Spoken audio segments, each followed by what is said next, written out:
Voy a tocar el tema de las capacidades humanas. Nosotros tenemos capacidades emocionales, intelectuales, conductuales, tenemos capacidades sensibles, cognitivas, creativas, pero nuestras capacidades están en una especie de dimensión distinta a las capacidades del resto de las especies. El resto de las especies también también sienten, también conocen cosas, también determinan cosas, disciernen o de alguna manera seleccionan y operan.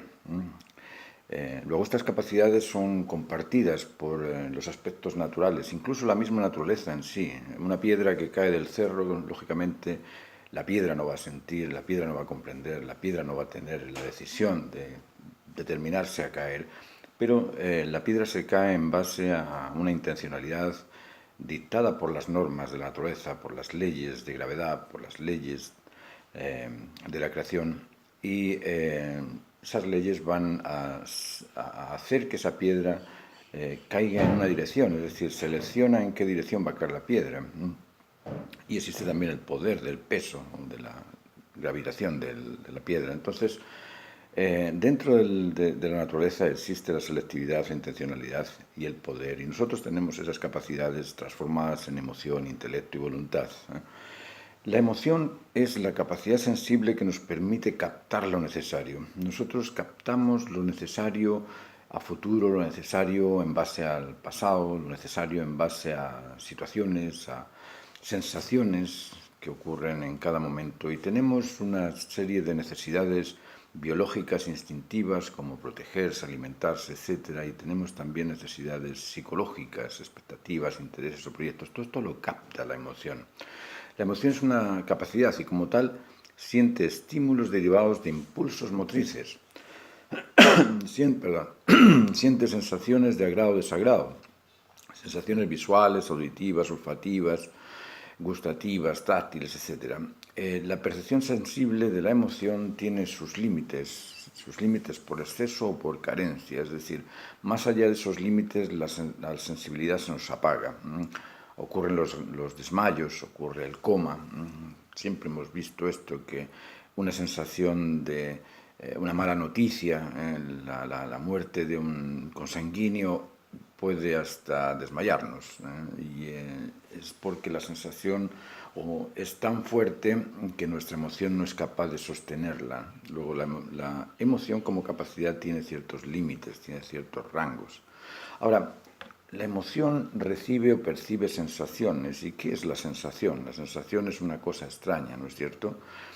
¿Qué pasa cuando tú preguntas a alguien que está en estado de salud saludable, que está tranquilo, que está en paz, que está bien, y le preguntas cómo te sientes? ¿Qué te responde? Responde, bien. Bien significa no siento nada.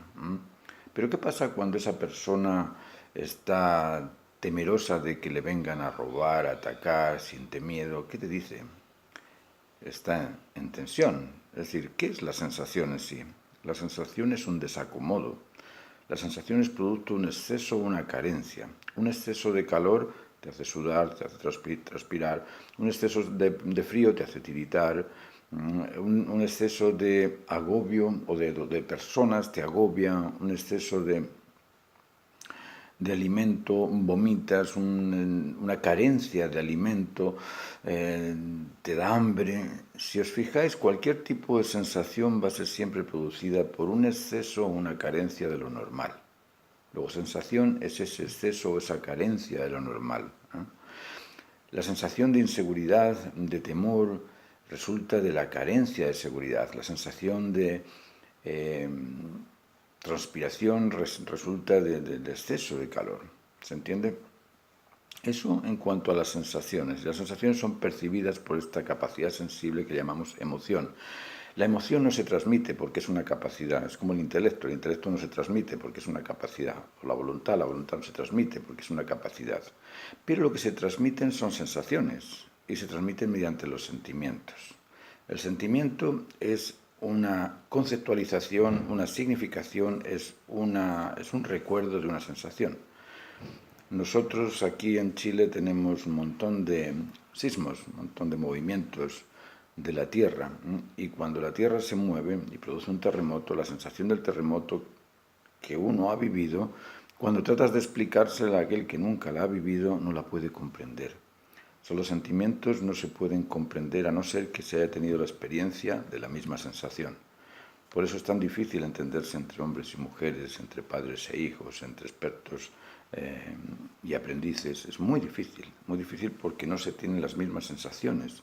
Entonces no se puede comprender por qué afirma el profesor eso cuando yo estoy en otra situación. Luego, las sensaciones son excesos o carencias de lo normal y los sentimientos son los recuerdos de esas sensaciones. Y los sentimientos se comparten solo y exclusivamente con aquellos que han sentido ese mismo tipo de sensaciones.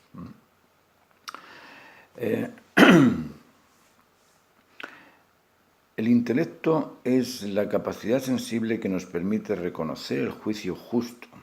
El intelecto nos ayuda a reconocer las razones, aquellas cosas que son constantes siempre. El intelecto reconoce mediante el convencimiento y se convence en base a la concordia entre significado y criterio. Criterio es ese patrón que vamos nosotros construyendo a lo largo de nuestra propia historia, de sensaciones, experiencias y conocimientos que vamos almacenando. La suma de esos tres forma nuestro criterio. Si hemos tenido la experiencia de hablar en inglés, nos podemos entender con un inglés. Si no tenemos la experiencia de hablar en inglés, es muy difícil reconocer o confiar o convencerse de lo que te dice en inglés porque no lo entiendes. Luego, el convencimiento se ajusta entre la existencia y la razón. Ese es el modo en cómo se establece el convencimiento. Es un ajuste entre la existencia y la razón, o entre la razón y su justificativo. La justificación de una razón se transforma en conocimiento personal, particular del individuo. Todo conocimiento de un individuo ha sido previamente determinado convincente, y ha convencido su certeza al que lo determina válido.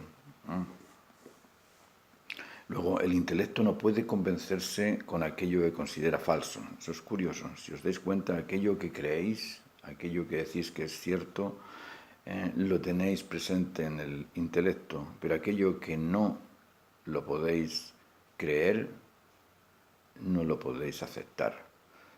El intelecto solo y exclusivamente acepta aquello que reconoce cierto. Es una cosa extraordinaria porque dentro de uno sabe que todo lo que comprende lo ha determinado cierto y por eso lo defiende.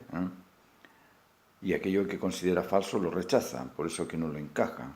Y lo determina falso. No creo en eso, pero sí creo en aquello. Es decir, todo lo que somos en cuanto a nuestro nivel intelectual es determinado por nuestra conciencia o por la conciencia de nuestro criterio, es determinado válido. Por eso que es muy difícil justificarle a alguien que hizo algo mal. Él te va a decir, no, eso lo hice por esta razón y por aquella razón. Eso yo lo comprendo por este significado, por esta experiencia que tuve con esa cosa, pero todo es defendible porque no podemos aceptar nada que sea falso. Yo si le digo algo a alguien y ese alguien lo considera falso, él no lo va a creer. No lo va a creer. El intelecto es la capacidad sensible que nos permite reconocer el juicio justo y sola y exclusivamente reconoce el juicio justo. Esto es difícil de comprenderlo. Uno tiene que pensarlo mucho y verlo en los amigos, en las personas, en uno mismo, ver que solamente puede uno reconocer aquello que considera cierto. Esto es igual que la libertad. La libertad solamente te permite hacer lo preferido. Sola y exclusivamente te permite hacer lo preferido. Y vas a llegar a la conclusión de que hagas lo que hagas, que no quieras hacerlo, va a ser siempre lo preferido. El intelecto es lo mismo. El intelecto sola y exclusivamente puede reconocer el juicio justo o la verdad.